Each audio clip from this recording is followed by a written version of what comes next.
back in California. I'm here in San Francisco, gonna go see my buddy Seth Condry. All right, let's go.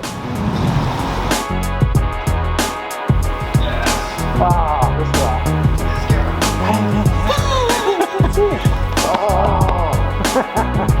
Man. All right, my first task is to make this kit sound better. We're gonna work on these heads. We're going to replace these cymbals, and this guy is going to get loaded with a bunch of samples that can be triggered by the triggers on the kick, snare, and toms. Okay, so next day back at my in-laws' place. This is a room with a mattress in it that my wife and I are sleeping on, and I've set up a little makeshift mobile desk to work on stuff while we're here. What I'm doing this afternoon is paying a visit to my favorite drum shop in the Bay Area, Dubs Drums, and on Seth's card, going to be picking up some new cymbals and various little pieces of drum gear to get their kit sounding better, but really more appropriate for the size of their stage and room and for the sound they're going for. And I am taking along my most trusted opinion on all things drums and percussion. Hey Penelope, do you want to go play some drums? Okay.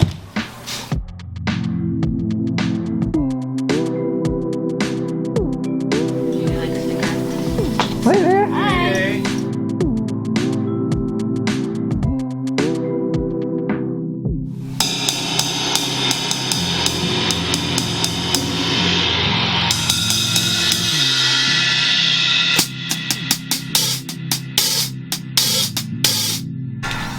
You don't like the way the cymbals sound? I think they're pretty good. Oh. You're just cranky because you woke up.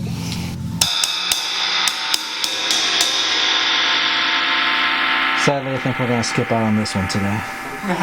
Alright, going over everything I'm doing for Seth this weekend. First, I'm upgrading the sound of the drum kit, starting with replacing the cymbals. So they had just a standard set of Zildjian A customs on that kit, and there's nothing particularly wrong with those cymbals other than the fact that they're just really inappropriate for the size of the stage and room and the sound that they're going for from the drums. So went down to Dub's Drum Basement, picked up some cymbals that are more appropriate. I got a Meinl Byzance Big Apple Ride, which is just an incredible ride cymbal. I hit it once and I was like, oh, this is it. It's designed to be a jazz cymbal, but it really works for the sound I'm trying to give their drum kit. It's really dark and it's thin and washy, and you hit it and it just kind of gets out of the way really fast, so it's not going to overpower the drums. Then it just came down to picking hi-hats and a crash cymbal that really complement that ride cymbal. I ended up getting Sabian HHX Legacy cymbals, and funny enough, I didn't even notice until I got home, the hi-hats are actually Dave Weckl signature hi-hats.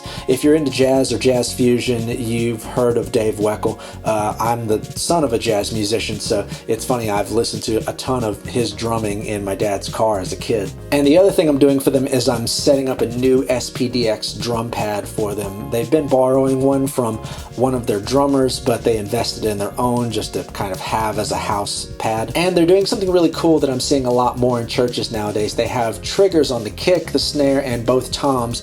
Those triggers are feeding into the SPDSX to play back really high quality studio samples of a nice kick, a nice snare, and some really nice toms. And this is a really useful technique. You see it a lot in the studio. Those samples blended in underneath the existing acoustic drums help give the drums a big, punchy, really consistent sound. So it was a bunch of tedious work to get all the samples loaded in, a bunch of new kits set up, and all the settings copied over from one pad into the other because, well, Roland's software wasn't much help. And I mean, Roland, listen, I love you. You've literally made some of the greatest synthesizers of all time, but the editor software for the SPDSX is garbage. It's just terrible. And I told Seth, and I'll tell any drummer, there's a $40 third-party editor app for the SPD that just absolutely crushes the Roland one. So Roland, if you ever happen to watch this, please get around to updating that program. And I'm changing out the snare drum head as well. They have Evans across the whole kit, and on the snare they have a HH Dry, I believe it's called, and that's a really cool head, but it's more appropriate for like gospel drumming. It's really short, really focused, and for this style they need a snare sound that's just got a little more openness, a little more ring, but it's still a focused like rock sound. So I'm getting them one that does that, and then on top of it I'm putting a snare weight M80, which is my favorite drum dampening accessory of all time. All right, so I got a little bit more SPD programming to do here, and then I need to get to bed because I got to get up at like 5 a.m. tomorrow to drive into the city.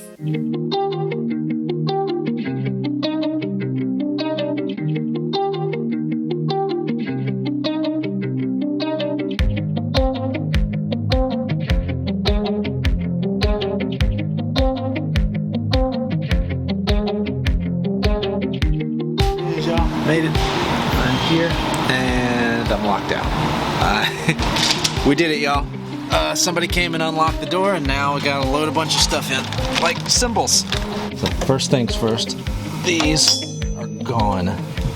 This one had a crack in it.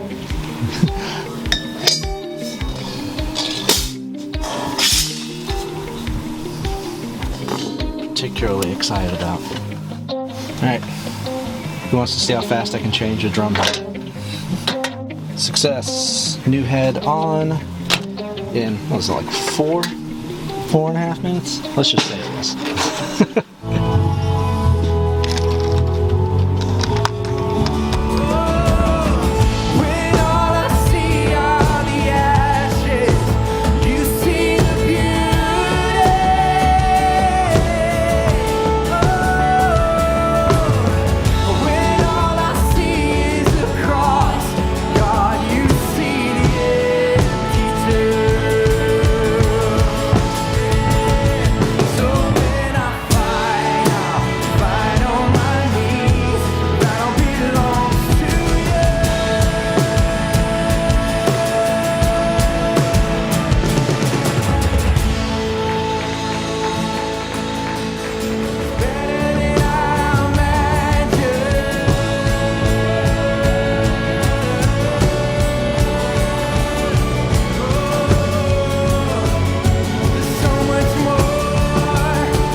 Quick recap of what we accomplished this week. A new cymbal rig all around. Sounded incredible. New SPD installed. Got it all set up and all the sounds curated, set up with the triggers on the two toms, the snare, and the kick. And new head on the snare with the snare weight. And just got the whole thing sounding real nice. Like, just listen to this. Incredible. Beautiful. Awesome. And this, like butter. I think these might actually be my new favorite hi-hats. Seth, thank you, buddy. Oh. All right, dude. All right, that's it for today. Shout out to my dude Seth for inviting me to his church and trusting me to help improve the sound of their drums. It's always fun to play music with my buddy. I love being back in San Francisco. Lots of great art and culture, some of the best coffee you'll ever drink, and lots of great people making community happen there. All right, more California adventures await, but until then, thank you so much for watching. Please like and subscribe. See y'all later.